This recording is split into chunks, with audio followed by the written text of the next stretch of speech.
Bismillahirrahmanirrahim. Assalamualaikum warahmatullahi wabarakatuh dan salam sejahtera.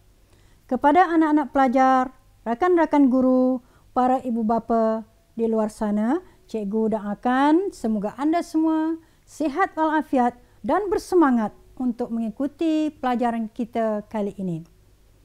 Untuk pelajaran hari ini, cikgu akan membincangkan bab 2 tingkatan 3 dengan subtajuk 2.3 iaitu perluasan kuasa British di Melaka.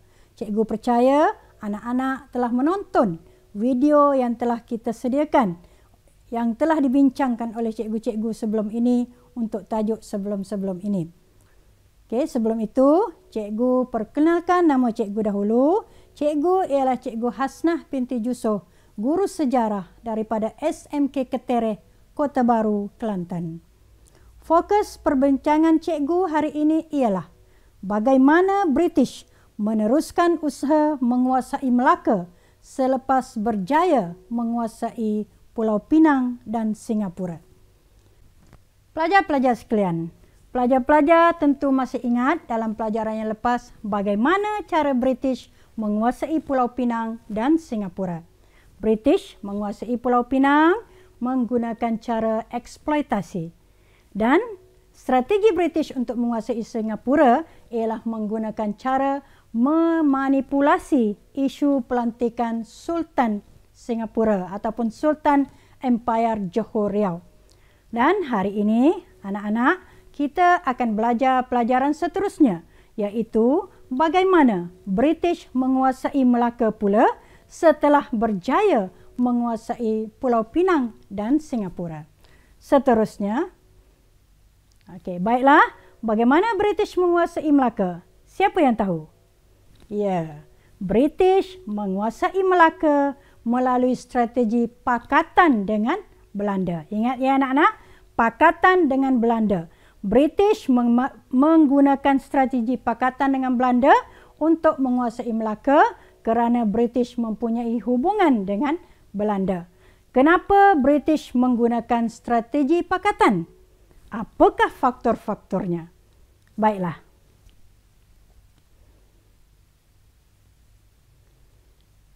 Ada 3 faktor kenapa British dan Belanda membuat pakatan ini. 3 faktor kenapa British dan Belanda membuat pakatan ini. Anak-anak perlu ingat dan kalau perlu murid-murid ataupun anak-anak perlu mencatat isi yang cikgu nyatakan ini. Faktor yang pertama, kenapa pakatan British dan Belanda ini dibuat? Untuk menamatkan pertikaian British dan Belanda berkaitan dengan Singapura. Itu faktor yang pertama. Faktor yang kedua ialah dasar persahabatan British dan Belanda di Eropah. Dan yang ketiga, penyelesaian untuk perdamaian. Kita akan menghuraikan secara lengkap bagaimanakah 3 faktor ini. Baiklah, kita pergi kepada faktor yang pertama. Pertikaian British dan Belanda. Kenapa berlakunya pertikaian antara British dan Belanda? Kita tengok satu persatu. British yang menguasai Singapura, walaupun menguasai Singapura dalam masa yang singkat, British telah berjaya memajukan Singapura dan menjadikan Singapura sebagai salah sebuah pelabuhan yang maju di alam Melayu pada masa itu. Dan kerana itu, British bertekad untuk mempertahankan kedudukan Singapura sebagai tanah jajahannya. Selain daripada itu, British yakin Singapura akan menjadi pelabuhan bebas dan pengkalan tentera yang penting di alam Melayu. Manakala Belanda, dari segi Belanda pula, Belanda mendakwa Singapura berada di bawah lingkungan pengaruhnya kerana Singapura adalah sebahagian daripada Empire Kesultanan Johor Riau. Justru itu British menuntut Justru itu Belanda menuntut British supaya berundur daripada Singapura kerana mendakwa Singapura adalah sebahagian daripada Empire Johor Riau yang terletak di bawah naungan ataupun di bawah pengaruh Belanda. Dan yang ketiga, Belanda bimbang. Kemajuan Singapura yang dibuat oleh British menjejaskan perdagangan Belanda di Betawi. Belanda yang menggunakan pelabuhan Betawi sebagai pelabuhan utamanya bimbang Singapura akan menyaingi kedudukan Betawi sebagai pelabuhan utama Belanda. Okey, baiklah. Baiklah murid-murid, seterusnya kita pergi kepada faktor kenapa berlakunya pakatan antara British dan Belanda. Kita masuk kepada faktor yang kedua, iaitu dasar persahabatan British dan Belanda di Eropah. Persahabatan di Eropah penting kerana kedudukan Belanda berdekatan dengan Britain. Kalau anak-anak tengok peta dunia, negara Britain letaknya dekat dengan negara Belanda. Okey, yang kedua, semasa Perang Napoleon, British menjadikan Belanda sebagai pangkalan menyerang Britain pada tahun 1795.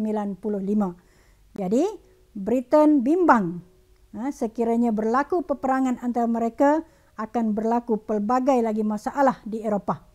Seterusnya, Belanda perlu berbaik-baik dengan British kerana semasa Perang Napoleon, British bertanggungjawab ataupun diberi hak oleh Belanda untuk menjaga tanah jajahan Belanda di timur semasa Belanda sedang berperang dengan Perancis.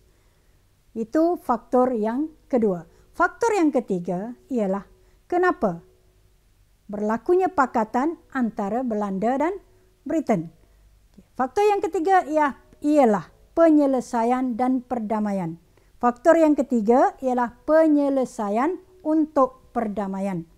Belanda dan British mahu mengelakkan peperangan yang pernah berlaku antara kedua negara ini pada abad ke-17 dan ke-18. Belanda tidak mahu terbeban dengan masalah keuangan yang semakin lemah selepas Perang Napoleon. Kita tahu bila berlakunya peperangan, banyak kerugian yang akan dialami oleh negara-negara yang terlibat. Kerugian dari segi keuangan, kerugian dari segi nyawa dan sebagainya. Jadi Belanda tidak mahu masalah keuangan terus dialami oleh mereka sekiranya berlaku peperangan lain dengan Britain. Oleh itu, penyelesaian mesti dilakukan melalui rundingan ke arah perdamaian. Justru itu berlakulah pakatan antara Britain dan Belanda. Seterusnya,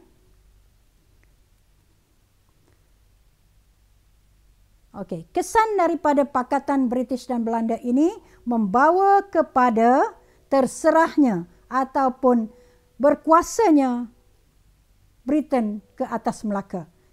Pakatan British dan Belanda menyebabkan termeterinya perjanjian London ataupun perjanjian Inggeris-Belanda pada tahun 1824.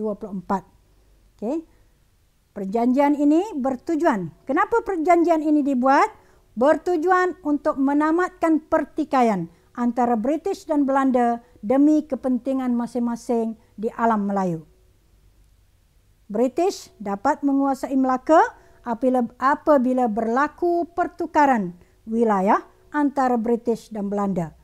British menguasai Melaka, Belanda menguasai Bangka Hulu. Kalau anak-anak masih ingat, isi-isi dan syarat perjanjian Inggeris-Belanda ialah British menguasai sebahagian wilayah dan Belanda menguasai wilayah di sekitar Johor Riau, sekitar Lingga dan Bangka Hulu. Baiklah.